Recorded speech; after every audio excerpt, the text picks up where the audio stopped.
یہ کہانی ایک ایسی بددعا کی ہے جس نے ایک زمانے میں پوری دنیا کو ہلا کر رکھ دیا تھا۔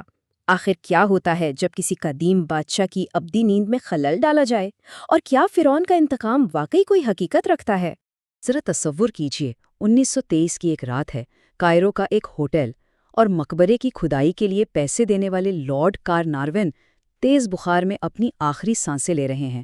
ٹھیک رات کے 1:55 پر ان کی موت واقع ہو جاتی ہے، اور حیرت کی بات یہ ہے کہ ٹھیک اسی لمحے پورے قاہرہ شہر کی بجلی چلی جاتی ہے، ہر طرف اندھیرا چھا جاتا ہے۔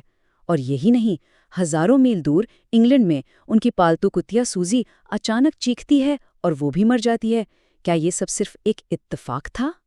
اس وقت کے اخباروں نے یہ دعویٰ کیا کہ مقبرے کے دروازے پر یہ خوفناک وارننگ لکھی ہوئی ملی تھی۔ یہی وہ الفاظ تھے جنہوں نے ایک ایسی داستان کو جنم دیا جو آج بھی لوگوں کے دلوں میں خوف پیدا کرتی ہے، فرعون کی بددعا کی داستان۔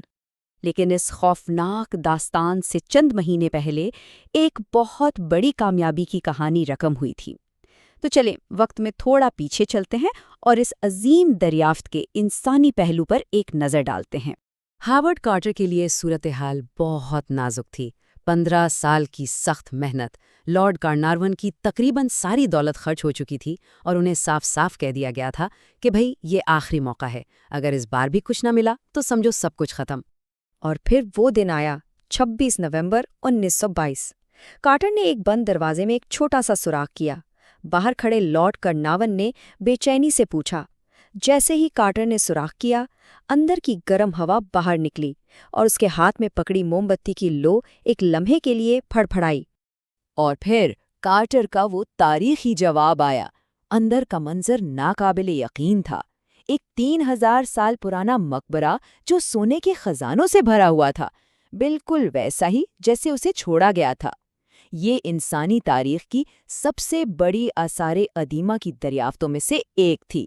لیکن اس دریافت کی چمک دمک پر بہت جلد خوف کے بادل منڈلانے لگے، اور میڈیا کی وجہ سے یہ خوف پوری دنیا میں جنگل کی آگ کی طرح پھیل گیا۔ پہلا عجیب واقعہ دریافت کی کچھ ہی دن بعد پیش آیا۔ کارٹر کی پالتو سنہری چڑیا کو ایک کوبرا نے مار ڈالا۔ مقامی مصریوں کے لیے یہ ایک واضح اور بہت ہی خوفناک پیغام تھا۔ ان کا کہنا تھا کہ یہ مردہ بادشاہ کی طرف سے ایک وارننگ ہے کہ اب کچھ بہت برا ہونے والا ہے۔ اور اس کے بعد تو جیسے اموات کا ایک نہ رکنے والا سلسلہ شروع ہو گیا۔ مقبرے سے جڑا ہر شخص ایک ایک کر کے مرنے لگا، اور ہر موت کے ساتھ بددعا کی کہانی مزید پکی ہوتی گئی۔ اخباروں نے اسے فرعون کا انتقام کا نام دے دیا۔ صرف چند سالوں میں یعنی 1929 تک اس مقبرے سے جڑے 22 افراد کی موت ہو چکی تھی۔ یہ تعداد اتنی زیادہ تھی کہ لوگ اسے محض اتفاق ماننے کو تیار ہی نہیں تھے۔ اور پھر وہ ثبوت سامنے آیا جس نے پوری دنیا کو ہلا کر رکھ دیا۔ جب توت عنخ آمن کی ممی کا معائنہ کیا گیا تو اس کے گال پر ٹھیک اسی جگہ ایک نشان ملا جہاں لارڈ کارنارون کو اس مہلک کیڑے نے کاٹا تھا جس سے ان کی موت ہوئی تھی۔ بھلا یہ کیسے ممکن تھا؟ اب سب سے اہم سوال، کیا یہ واقعی ایک 3000 سال پرانی بددعا تھی جو اپنا انتقام لے رہی تھی، یا ان تمام واقعات کے پیچھے کوئی منطقی، کوئی سائنسی وضاحت چھپی ہوئی تھی؟ چلیں اب اس داستان کو ایک بالکل مختلف زاویے سے دیکھتے ہیں۔ تو اب وقت آ گیا ہے کہ ہم اس پراسرار کہانی سے پردہ اٹھائیں اور حقیقت کو افسانوں سے الگ کریں، اور اس کی شروعات ہم اس بددعا کے سب سے مشہور حصے سے کرتے ہیں۔ تو وہ بددعا والی تحریر، اس کا کیا بنا؟ سچ تو یہ ہے کہ ایسی کوئی تحریر، کوئی تختی کبھی ملی ہی نہیں تھی۔ یہ کہانی ایک صحافی نے اپنی اخبار کی خبر کو سنسنی خیز بنانے کے لیے خود گھڑی تھی۔ یعنی دنیا کی سب سے مشہور بددعا دراصل ایک جھوٹ پر مبنی تھی۔ تو پھر ان بیماریوں اور اموات کی کیا وجہ تھی؟ سائنسدانوں نے ایک ممکنہ وضاحت پیش کی ہے۔ قدیم اور بند مقبروں میں اکثر ایک خاص قسم کی زہریلی پھوندی یعنی فنگس پائی جاتی ہے۔ اس کے بہت چھوٹے ذرات سانس کے ذریعے جسم میں داخل ہو کر شدید انفیکشنز کا سبب بن سکتے ہیں، خاص طور پر اس دور میں جب اینٹی بائیوٹکس موجود نہیں تھیں۔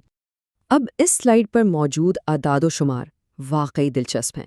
2002 میں ایک تحقیق کی گئی جس سے پتہ چلا کہ جن لوگوں پر بددعا کا اثر ہوا تھا ان کی موت کے وقت اوسط عمر 73 سال تھی، جو اس زمانے کی اوسط عمر سے تھوڑی زیادہ ہی تھی۔ یعنی بددعا نے ان کی زندگی کم نہیں کی۔ اچھا، تو باقی پراسرار واقعات کا کیا؟ قاہرہ میں بجلی کا جانا اس زمانے میں ایک عام سی بات تھی۔ لارڈ کارناوان کی صحت پہلے ہی بہت خراب تھی اور وہ لنڈن کی سردی سے بچنے کے لیے مصر آئے تھے، اور جہاں تک ان کے کتے کی بات ہے، اس کی موت بھی عین اسی وقت نہیں ہوئی تھی۔ یہ سب محض خوفناک اتفاقات تھے جنہیں میڈیا نے خوب بڑھا چڑھا کر پیش کیا۔ بد دعا کی کہانی سے ہٹ کر آئیے اب اس شخص کی حقیقی تاریخ پر نظر ڈالتے ہیں جس کے گرد یہ تمام داستان گھومتی ہے، یعنی خود توتن خامن۔ حقیقت یہ ہے کہ توتن خامن کوئی طاقتور اور بدلہ لینے والا فرعون نہیں تھا، بلکہ ایک بیمار اور کمزور لڑکا تھا۔ نسل در نسل شاہی خاندان میں آپس کی شادیوں کی وجہ سے اسے کئی جنیاتی بیماریاں تھیں۔ وہ بغیر سہارے کے ٹھیک سے چل بھی نہیں سکتا تھا۔ اور یہی سب سے بڑی ستم ظریفی ہے۔ توتن خامن اپنے دور میں اتنا غیر اہم تھا کہ بعد کے بادشاہوں نے اس کا نام تاریخ سے ہی مٹا دیا، لیکن اس کی یہی گمنامی اس کے لیے ایک نعمت ثابت ہوئی۔ چونکہ کسی کو اس کے مقبرے کا علم نہیں تھا، اس لیے وہ 3000 سال تک لٹیروں سے محفوظ رہا۔ اور اب ہم بد دعا کے خلاف سب سے مضبوط اور آخری دلیل کی طرف بڑھتے ہیں، ایک ایسا ثبوت جسے جھٹلایا نہیں جا سکتا۔ ذرا اس سلائیڈ پر نظر ڈالیں۔ یہ وہ لوگ ہیں جنہیں بد دعا کا سب سے پہلے نشانہ بننا چاہیے تھا۔ لیڈی ایولن، جو مقبرے میں داخل ہونے والی پہلی خواتین میں سے تھیں، 78 سال کی عمر تک زندہ رہیں۔ ڈاکٹر ڈیری، جنہوں نے ممی کی آٹوپسی کی، وہ 87 سال کی عمر میں انتقال کر گئے۔ اور سب سے اہم، ہاورڈ کارٹر خود، وہ شخص جس نے 3000 سال پرانے سکون میں سب سے زیادہ خلل ڈالا، وہ اس دریافت کے بعد مزید 16 سال تک زندہ رہا۔ جب بھی کوئی ان سے بد دعا کے بارے میں پوچھتا تو ان کا ایک ہی جواب ہوتا، میں تو ابھی بھی زندہ ہوں۔ آخر میں شاید یہ بد دعا ہی تھی جس نے توتن خامن کو وہ شہرت دی جو اسے زندگی میں کبھی نصیب نہ ہوئی۔